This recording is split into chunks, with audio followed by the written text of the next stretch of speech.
All right. So today I am here with Denny, and Ben is the family pastor at Gateway Church. So excited to chat today, Ben. Yeah, excited to be here, man, for sure. Absolutely. So I'm curious, could you share a bit on your background? Like how did you get involved in family ministry and end up, finding your current role at Gateway? Yeah, so my story isn't the traditional, like, oh, I'm 16 and I know I'm going to be a preacher and I go through seminary and, at like 25, you have your MDiv. Like, that's not my story. Ah, So I worked, a lot of camp ministry in middle school and high school, and I kind of felt a call into ministry. But growing up as a pastor's son and my wife being a pastor's son, you see some of the real side of ministry. And honestly, that kind of scared me from wanting to do it and pursue it. And so I went on this crazy journey of trying to do it on my own, I don't know. I went through like 5 different career types in like a okay. year period. Oh, And it really was pretty awful. To be honest, it kind of broke me in a lot of ways. But I grew a lot too. And so I tried to be faithful servant of the church and plug in. I was the media director for 8 years, part-time while I figured out everything else. And so I had been leading missions trips to my brother-in-law's church here in Staten Island, New York. And we were at a Brooklyn Tab prayer service actually on a Tuesday night. And I was just like done, trying to figure it out on my own, trying to figure career out. And I just, put my yes on the table on the altar at like Brooklyn Tab, and I didn't tell anybody about it except my wife. And 4 months later, I got a random text. Hey, I really want to put your name in for this like family ministry position at this church. Like, how close do you live to, this church in Tennessee? And obviously not random, it's a God thing. But long story short, they hired me. And so the last 5 years I had been doing, youth and student ministry. And like I said, I'd been leading missions trips. We felt called to New York City for a long time and didn't know how we would get here, but here we are now. God's worked it out through a lot of interesting ways. absolutely. Yeah. Yeah, well, that is awesome to hear. Yeah, and you never know what way it's gonna go, but he does. So it gets there eventually. So you mentioned, there you had kind of a wide background in ministry, coming from a family where your parents were involved as pastors and stuff, and then you said, hey, you did a bunch of different careers in less than kind of a decade time span. So how does that kind of shape how you plan your ministry experiences, and whether that's doing stuff, setting activities for kids in student ministry, or how you just work with your staff, because you can understand really all aspects of their shoes as well. Yeah, it's interesting, like when you go through those seasons of life, and maybe you feel like you weren't exactly letting God into that part of your life, how he still turns around and uses that stuff. I did banking, I did trucking, I did police Oh, wow. technology.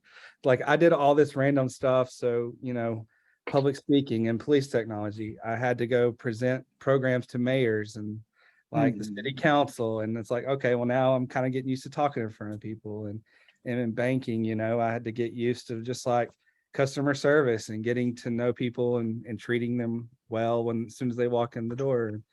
Trucking was logistics. So when I'm planning an event, I'm thinking, where we're going and how we're going to get there and, planning it out. So it's really interesting how like all those things God's used in my journey, even when at the time it felt like a disaster, So yeah, I think I can sympathize with people, what it's like to work a normal like 8 to 5 career and still try to like serve in the church and find time to do that. Like I get how hard that is and how sometimes that can feel like a big ask for sure. So it's definitely helped me, in that way. Absolutely. Well, that is great to hear. And yeah, well, wide range of experiences there. Yeah, not many people can say, hey, I've had to pitch mayors on police technology, and I worked in a bank, and I organized the student ministry events. You may be one of one I might for that. be. I might be. Yeah, Yeah. so uh, very exciting, and I'm curious, with that in mind, what are some kind of core values and principles you and maybe the rest of the team at your church operate by? Yeah. So, in my current church, our slogan, I guess, is reaching generations for Christ. And I'm a big multi-generational guy, even though I'm in Mhm. a family ministry. And ultimately the goal is for a student or a child or anybody to have a lasting relationship with Jesus, right? Something that's not their grandpa's faith, something they can actually hang on to. I want them to feel comfortable, going to the Bible for answers and not feeling like they have to go to, other sources, or that they feel like this is a safe place for them to belong and to grow and to learn and have doubts and to process all that stuff. And then I love to bring in the older with the younger as much as possible, because I think there's some good that can happen when we get together and we're not scared of each other. Because I think older people are like scared of teenagers, but I found some of the best relationships happen when we kind of just said, okay, age is a number. Let's be the church. So Mhm. maybe those are some things for you to think about. I could not agree more there, Ben, because there is a massive difference between I go to church and I'm Christian because like I am like that's what we've always gone to church. Like what Yeah, it's like default. It's not default. You need to choose that, and right. really making the effort so the next generation opts into choosing Christianity and faith. And so I'm curious, what are some things you do to cultivate engaging experiences in a family ministry to kind of foster that more purposeful relationships with Christ? Yeah. So, I'm just starting out here in New York City, so I'm like 2 months in. So everything you're saying is like things I want to get to, but I'm not there yet. But like one thing I'm working on right now is I have some really solid like high school girls, and trying to get the mom and the daughter serving together in kids ministry. So like they're serving together Okay. as a family unit, and Hmm. as a generational kind of situation there. And then like there's other things like we did. You heard of like Discipleship Now, or a D Now before. Yeah. So those things like that are great because you get, I have like the older couples like hosting teenagers at their house and feeding them and having conversations Mm. with them and driving them back and forth. And so it like really created an opportunity for them to get together. This summer we had intentional times where we broke the groups up, like middle school girls. We had some pool parties at host homes. And I got Mm. great feedback like, hey, I've seen you for years, from the adults, but we've never really talked. And it was awesome, so creating some opportunities. And I think naturally that'll create maybe volunteers as well as they relationally kind of build. And it's just very healthy, I believe. So, Absolutely. I love that idea of, pairing, people in the same family to, do stuff with for engagement. So, yeah.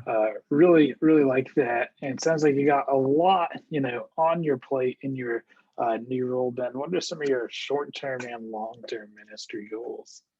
Yeah, I mean, short term right now is just really focus on our weekly ministry, and Sunday's the Super Bowl and Wednesday's the Super Bowl for youth ministry right now. Like Hmm. just volunteer wise, getting that scheduled and set, and ran well, so that we can have ultimate. Wow, that was a noob move, rookie mistake. I left my phone on. Sorry. Oh, Um, good.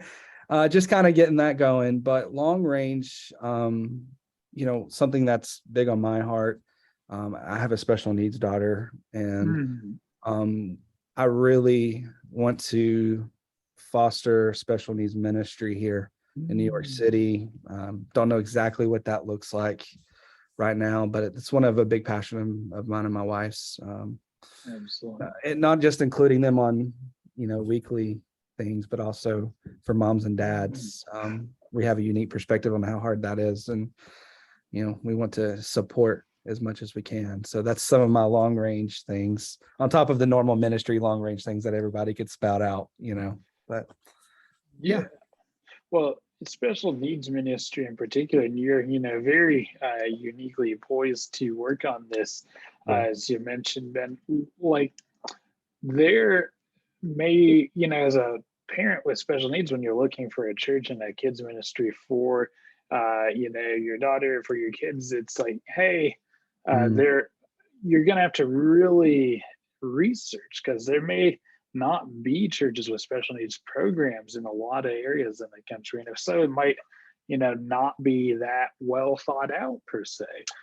So what are your kind of top priorities or recommendations you'd recommend to people that want to invest in, a special needs program at their church? Yeah, absolutely. I think, first steps, not to say, okay, well, we don't currently have any, so we're not going to do that. Like, I think a lot of times we don't have any special needs because we don't offer anything to help them. So one big thing I think is a good first step is to create a buddy system. And if you have the ability to create a sensory room, it's a great thing, because you can have a one-on-one buddy that goes with them to class and kind of works with them. But if they get overwhelmed, you have a room you can take them to and kind of continue the activity, the lesson, whatever it may be. There's a lot of stair steps that happens in special needs ministry. I mean, we could talk 5-year plan, but there's some great resources. I don't know if you know, like Joni and Friends ministry, but Joni and Friends has some trainings and resources for special needs ministry. That's already kind of like packaged and easy to handle, and they can train and do all that stuff as well. So hopefully we're partnering with them soon. I have a call with them next week. Awesome. Well, that is spectacular to hear. So write that down. Yeah, great. I have heard a bit about Joni and Friends from a friend of mine who's a playlist partner and uses, he's responsible for special needs at a church in Arizona, and he's mentioned them. So well, it's great to, see you prioritizing that at Gateway and stuff. And like you just said, not having it because you don't have it right now, just because you don't have it because you've never had special needs, that's not really a reason to not invest in that. And those, thank you for recommending those resources, Ben, because I think those will help a lot of folks get the ball rolling here. Yeah, for sure. Absolutely.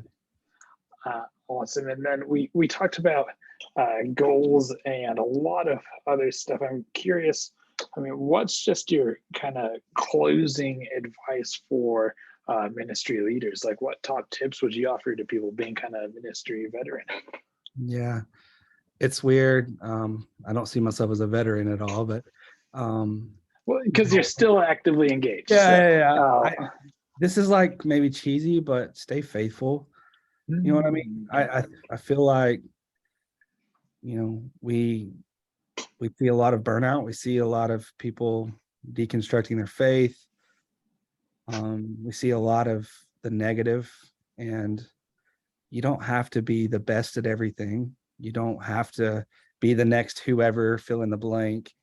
But if you're just faithfully willing to say yes, God will use that more than anything. And that's what I've seen in my life. I mean, this is somebody who, I'm somebody who hasn't even quite finished my college degree yet. And God's still using me in this way. And absolutely, that's a huge, encouragement to me, that God can use someone like me. He can use someone like whoever's listening right now.